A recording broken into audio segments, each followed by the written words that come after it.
रहमतुल्लाहि व बरकातुहू। सुनो डिजिटल में आपका मेज़बान डॉक्टर उमर याज़ अब्बासी आपकी खिदमत में हाजिर है। नाज़रीन किराम, आज ज़रा रूटीन से हट के कुछ ऐसी बात करूँगा जिसका ताल्लुक़ मौजूदा सियासी सूरत हाल से भी है, समाजी सूरत हाल से भी है और मुल्की बैनुल-अक़वामी इज्तिमाई सूरत हाल पे।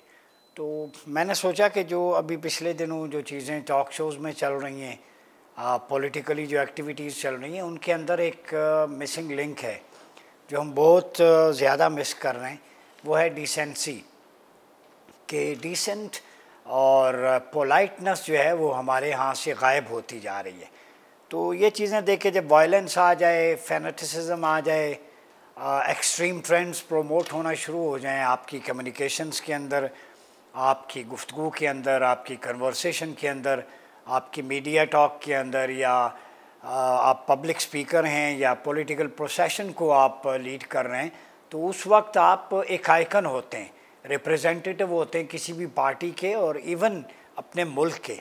तो आपकी जो ऑडियंस होती है सामने बैठने वाले, उसमें यूथ भी है, बुज़ुर्ग भी होते हैं। फिर आपको टेलीविज़न स्क्रीन जब दिखाती है आपके जलसे को या किसी भी पार्टी के, तो वहाँ पे ख़वातीन भी होती हैं, बच्चे भी होते हैं, वो आपकी गुफ्तगू से लर्न करते हैं। तो आपको ऐसी प्रेसिडेंट सेट करनी चाहिए कि as a leader you are leading from the front, और एज ए स्पीकर आपको मज़ीद मोहतात होना पड़ता है, चूँकि आपको लोग फॉलो करते हैं, आपको देख रहे होते हैं। तो आप माशरे में ट्रेंड सेटर बन चुके होते हैं और आप एक पब्लिक स्पीकर होते हैं और क्राउड पुलर होते हैं। तो क्राउड पुलर का ये मतलब नहीं है कि आप लोगों को अब्यूसिव लैंग्वेज की तरफ दावत दें और ऐसी वर्डिंग यूज़ करें कि जिससे वो ज़रबुल मिसल बन जाए।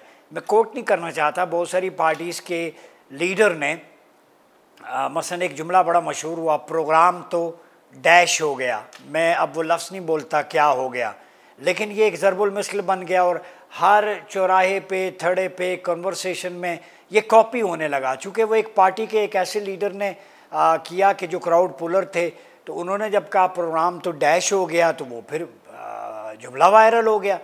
तो हमारी वो एथिकल जो स्टैंडर्ड हैं वो बड़े नीचे जा रहे हैं, बिलो द बेल्ट। इसी तरह बहुत सारी चीज़ें जो हैं वो और लोग कॉपी करते हैं, तो मेरे ख्याल में उसमें एहतियात बरतनी चाहिए। तो इसी चीज़ को इनकाउंटर करने के लिए मुतबादिल बयानिया तकमील पाकिस्तान आपके लिए लाई है कि अपनी गुफ्तगू शनीद, अपनी पर्सनालिटी डेवलपमेंट में, पर्सनल डेवलपमेंट में, कम्युनिकेशन स्किल्स में आपको कुरानिक मॉडल आज देने जा रहा हूँ, जिसकी रोशनी में ये हर सियासी मजहबी जमात के लिए, इंडिविजुअल के लिए, हर बंदे के लिए ये एक डॉक्ट्राइन है, वो इसको स्टडी करे और इस पर अमल करे। आपको अपना फ़ायदा भी होगा और माशरे के अंदर एक हेल्दी डिबेट होगा। और हमेशा याद रखें, किसी से भी इख्तलाफ करें उसके उसूल से करें, दलील की बुनियाद पे करें, आर्गूमेंट बेस करें, शख्सियात पे बात ना करें। वो नैरेटिव से नीचे फिर बिलो द बेल्ट गुफ्तगू चली जाती है। आप उस प्रिंसिपल पे इख्तलाफ करते हैं तो वो एवोल्यूशन है, उससे कलेक्टिव विजडम जन्म लेता है, उससे बात आगे बढ़ती है। ये सोसाइटीज़ हेल्दी डिबेट की वजह से आगे बढ़ती हैं, न कि बिलो द बेल्ट गुफ्तगू की वजह से। तो आज मैंने सोचा सूरा अल फुरक़ान, जो कुरान मजीद का एक बड़ा इंपॉर्टेंट चैप्टर है, सूरा है, उसकी अगर वर्स नंबर 63 नंबर आयत से लेके 77 नंबर 77, और ये सुन ले हर पॉलिटिकल पार्टीज़ के, सियासी जमातों के कायदीन, मजहबी जमातों के कायदीन और इसी तरह कौमी जमातों के कायदीन, वो सुन लें खुदा के लिए। ये कुरान मजीद अब कुरान की औराक की ज़ीनत नहीं है, ये इसीलिए अल्लाह रब्बुल इज़्ज़त ने कमांडमेंट नाजिल किए हैं कि आप अपनी जब गुफ्तगू करें, गुफ्तार करें, तो इन्हीं पैरामीटर्स के मुताबिक करें, लोगों को कुछ सीखने को मिले। तो ये मार धाड़ और ये ज़रबुल मिसल बनना, लोगों के जुमलों का और गलीज़ ज़ुबान इस्तेमाल करना, ये पाकिस्तानी कल्चर मुतहम्मिल नहीं हो सकता। इससे पोलराइजेशन मज़ीद बढ़ेगी। तो इसमें मैं पहली सिफत उन तमाम पार्टीज़ को, लोगों को बता दूं जो अल्लाह रब्बुल इज़्ज़त आपका तारुफ़ करवा रहा है। अब अंदाज़ा करें आप, चूँकि इनके पास टाइम नहीं है जब कुरान पढ़ के उसको समझें ही ना पता चले कि कुरान क्या कह रहा है और हम कहाँ खड़े हैं। अल्लाह रब्बुल इज़्ज़त ने फरमाया, बिस्मिल्लाहिर्रहमानिर्रहीम, व इबादुर्रहमानिल्लज़ीना यमशूना अलल अर्दि हौना व इज़ा ख़ातबहुमुल जाहिलूना क़ालू सलामा। अब बड़ी इंपॉर्टेंट बात है, इबादुर्रहमान, आपका और मेरा तारुफ क्या है, what is the identity of A believer. वो कुरानिक पर्सपेक्टिव में बड़ी इंपॉर्टेंट चीज़ बता रहा हूँ कि बंदों की हैसियत और उनका तारुफ क्या है। गणकपुर साहब आप भी सुन लें, शेर अफजल मरवत साहब आप भी सुन लें, मियाँ साहब आप भी सुन लें, जरदारी साहब आप भी सुन लें, खान साहब आप भी सुन लें, ठीक है, ये सारे लोग जितने भी हैं, फजल रहमान साहब आप भी सुन लें, ये सब के लिए है। आप लोग कुछ भी नहीं है, हमारी असल पहचान उसकी तरफ आए जो आप और हम सब भुला बैठे हैं। वह इबादुर रहमान, हम सारे अल्लाह के रहमान के बंदे हैं। ईमानदारी से बताऊं, ये आयत का ये टुकड़ा पढ़ने के बाद मेरे यहाँ बैठे हुए रोंगटे खड़े हो गए। कितनी इक्वालिटी अल्लाह रब्बुल इज़्ज़त ने, इक्वालिटी का बिछोना बिछा दिया। सब बंदे हैं, सर्वेंट्स हैं, servants of the most merciful. Rahman Allah के 99 नाम हैं, 99 beautiful names of almighty Allah, जिन्हें अस्माउल हुस्ना कहा जाता है। उसमें क़हार भी है, जब्बार भी है, कुद्दूस भी है, जबरूत भी है। ये किब्रियाई वाले नाम भी हैं अस्मा। तो अल्लाह ने आपकी और हमारी पहचान कुद्दूस व इबादुल कुद्दूस नहीं कहा, इबादुल जब्बार नहीं कहा, इबादुल जबरूत नहीं कहा। किस नाम का इंतखाब किया? अर्रहमान, द मोस्ट मर्सीफुल। उसके बंदे हैं जो सबसे ज़्यादा रहम फरमाने वाला है। मतलब इसका ये है कि अल्लाह के बंदो, तुम उस ज़ात के बंदे हो जो सबसे ज़्यादा रहम करने वाला है। तो अल्लाह की उस एट्रीब्यूट सिफत रहमत को अपने अंदर अपना लो। तो जब तुम बात करो, तुम्हारी लहजे से रहमत के औसाफ फूटने चाहिए। जब तुम किसी से इख्तिलाफ करो तो जहन के एक गोशे में याद रखो, यू आर इबादुर रहमान, you are the servant of the most merciful. जब आप ये चीज़ याद रखेंगे, अपनी पहचान और आइडेंटिटी, असल हम तो रहमान के बंदे हैं, फिर किसी के ख़िलाफ़ हेट्रेड, वायलेंस, सख्त लहजा, गलीज़ ज़ुबान, फिर आप सोच भी नहीं सकते, चूँकि आपके जहन में हार्ड डिस्क में स्टोर होगा जो आपको रिवाइव करवाएगा कि we are the servants of the most merciful. मैं सियासतदानों से हाथ जोड़ के कहता हूँ, आइंदा के बाद इसी एट्रीब्यूट्स को लेके चलें ताकि मुआशरे में मुसावात पैदा हो, ये मारा मारी, शिद्दत पसंदी ख़त्म हो। ये कुरान का लेसन है, वह इबादुर रहमान। अब इन इबादुर रहमान की सिफत पहली क्या है? यमशूना अलल अर्द हौना, when they walk on earth they walk gently, with gentleness. हौना, वो ज़मीन पर चलते हैं तो बड़ी तमकिनत, आजिज़ी और वक़ार के साथ चलते हैं। तो मोमिन की, बंदे मोमिन की, रहमान के बंदे की पहली सिफत है कि वो रहमान का बंदा वो रहमत की सिफत अपने ऊपर लेता है। When he interact with people, when he interact with living creations like animals, dogs, birds, वो हशरातुल ज़र, जानवरों और परिंदों के लिए भी सरापर रहमत बन जाता है। फिर वो चलते हुए कोई परिंदा मिलता है प्यासा तो उसे भी पानी पिलाता है। जैसे आप सल्लल्लाहु अलैहि वसल्लम के दौर में एक औरत की बख्शिश इस वजह से हो गई कि उसने प्यासी बिल्ली को पानी पिला के मौत के मुंह से बाहर निकाला और अल्लाह की बारगाह में गिड़गिड़ा के अर्ज़ की, मेरे नामा अमाल खाली है, तो तेरी मखलूक की, तेरी वजह से मैंने इसकी प्यास बुझाई है, तो अल्लाह ने फरमाया कि इसे जन्नत में ले जाओ। तो जिन नेकियों को हम मामूली समझते हैं, तो पहली बात अल्लाह के बंदे वो हैं, वो रहमान के, कि जो ज़मीन पे जब चलते हैं तो अकड़ के नहीं चलते।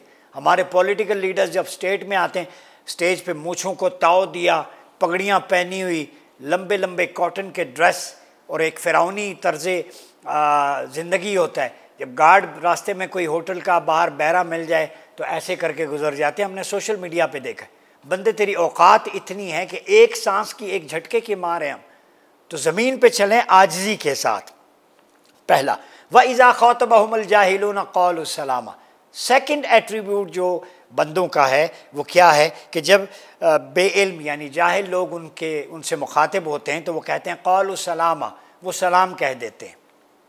यानी जब जाहिल और इग्नोरेंट जब आपसे किसी बात में उलझ पड़े तो उसका मकसद लेट डाउन करना होता है, फसाद फैलाना होता है। तो कम्युनिकेशन मेथडोलॉजी है कि जब जाहिल, जिसको सब्जेक्ट का नहीं पता, वो आपको डी ट्रैक करना चाहे, वो आपसे बात करे और आपको पता हो ये साहिब इल्म नहीं है, जाहिल है, ये फसाद फैलाना चाहता है, तो आप इतना कह दें सलामा, I am in state of peace, मैं अमन की हालत में हूँ। तो कुरानिक एट्रीब्यूट पे अमल करें तो ना इस मुल्क में शिद्दत पसंदी रहे, ना दहशत गर्दी रहे, हर तरफ सॉफ्टनेस और लीनियंट कल्चर प्रोमोट हो। ये लीनियंट कल्चर है और जो रेडिकलाइजेशन को या रेडिकल ट्रेंड्स को ख़त्म कर सकता है। वल्लज़ीना यबीतून लिरब्बिहिम सुज्जदन व क़ियामा, ठीक है, अपने रब के सामने रात को सजदे की हालत में होते हैं, रुकू की हालत में। यानी आजिज़ी जेंटलनेस के साथ होते हैं। ठीक है, ये बहुत सारी और भी हैं। व इज़ा मर्रू बिल्लग़्व मर्रू किरामा, ये बड़ी इंपॉर्टेंट चीज़ है। जब किसी लग़्व पर इनका गुज़र होता है तो वो बड़ी आजिज़ी और बुजुर्गाना तौर पर गुज़र जाते हैं। मर्रू बिल्लग़्व, कोई लग़्व या इमोरल एक्टिविटी या कम्युनिकेशन उनको कोई पास करे, कमेंट्स करे, तो वो बड़ा दरगुजर करके गुज़र जाते हैं, उसमें इन्वॉल्व नहीं होते। तो जब आपको बिलो द बेल्ट कोई बात कर दे तो उसका जवाब उसी लैंग्वेज में नहीं देना चाहिए, बल्कि सॉफ्टनेस के साथ, आजी के साथ और अफू व दरगुजर के साथ वहाँ से निकल जाना चाहिए। चूँकि आप कीचड़ में पत्थर फेंकेंगे तो दूसरे का तो कपड़े ख़राब होंगे, छींटे आपके कपड़े पे भी पड़ेंगे। तो अपने दामन को मोमिन की खुसूसियत है कि वो बचा के वहाँ से गुज़र जाता है।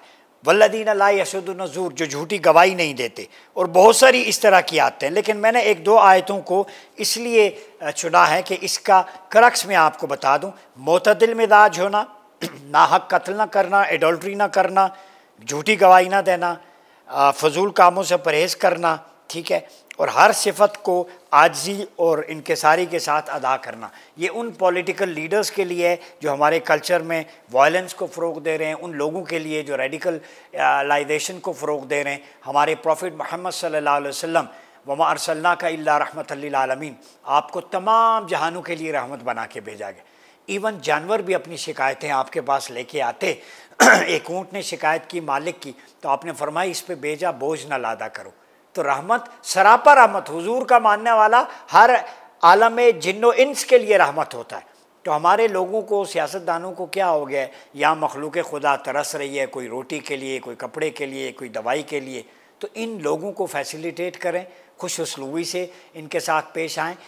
गार्ड अगर कोई होटल के बाहर हो या पुलिस वाला हो, कोई भी हो, तो बड़ा लीडर आए, सबसे पहले उसे गले लगाए, अपनाइयत का एहसास होता है। मेरे करीम आका के पास जो भी होता, आप उसको अपने पास अपनी मसनद पे बिठा लेते, सहाबाए किराम बिठा लेते। तो जब अपने रवैयों में, एटीट्यूड में हम वो चीज़ नहीं लाएंगे तो पॉलिटिकल वायलेंस इमर्ज होगा और नौजवान उसको गलत तरीके से आगे लेके जाएंगे। जब भी टॉक शो में या दीगर इशूज़ पे बात करें तो हमेशा आर्गूमेंट बेस्ड, दलील से बात करें। एथिक्स ऑफ डिसएग्रीमेंट यहाँ पे हैं, अदबुल इख्तिलाफ़ का मौजू है, फ़ुक़हा ने उस पर काम किया है। मेरा भी किसी से, आपका मुझसे इख्तिलाफ़ हो सकता है, भाई इख्तिलाफ़ बात पे होना चाहिए और दलील की बुनियाद पे होना चाहिए। और उस दलील को जब 5-6 लोग बैठ के मिल के इख्तिलाफ़ करते हैं तो उसमें से सबसे बेस्ट आर्गूमेंट जो है वो प्रिवेल करता है। यही तो कलेक्टिव विजडम है। इसी तरह सोसाइटीज़, कल्चर और माशरे इवॉल्व होते हैं। सहाबाए किराम के दरमियान इज्तिहादी मौज़ूआत पे बहुत सारे इख्तिलाफ़ थे, लेकिन वो एक दूसरे की राय में विड्रॉ करता कि इसकी बात ज़्यादा बेहतर है, आर्गूमेंट बेस्ड है। उस पुराने कल्चर को हमें रिवाइव करना पड़ेगा, पाकिस्तान में प्रोमोट करना पड़ेगा, ताकि हेट्रेड और वायलेंस हमारे टॉक शो में भी ना रहे, हमारे जलसों में भी ना रहे, हमारे बाज़ारों में भी ना रहे, हमारी यूनिवर्सिटीज़, कॉलेजेस और स्कूल्स भी एथिक्स के, मॉरलिटी के एसेंस के मुताबिक चलें, ताकि मुल्क के अंदर हर शख्स अपना आज़ादी के साथ, इनकिसारी के साथ, भाईचारे के साथ, एम्पैथी के कॉन्सेप्ट के साथ आगे बढ़े। वही उसिरूना अला अनफुसिहिम वलौ काना बिहिम खसासा, बुनियान मरसूस बन के चले। खसासा मतलब इशारो कुर्बानी का हदफ लेके चलें। अभी मुझे बहुत अफसोस के साथ कहना पड़ता है, कल भी किसी ने एक टॉक शो में, एक नामवर वकील थे, उन पे जो है वो थप्पड़ों की बौछार कर दी। ये हमारे अंदर जो एक सब्र और बर्दाश्त और तहम्मुल ख़त्म होती जा रही है। तो मैंने सोचा कि इसको मौजू बनाऊं, खुदारा अपनी दलील को मजबूत करें। ये पार्टीज़, ये लीडर्स, ये चीज़ें इधर ही रह जानी हैं, उसको राज़ी करें, उसकी रज़ा के लिए खड़े हो जाएं जिसकी तरफ हमने लौट के जाना है। अपना बहुत ख्याल रखिएगा। अपने मेज़बान डॉक्टर उमर रियाज़ अब्बासी को इजाज़त दीजिए। अल्लाह हाफ़िज़।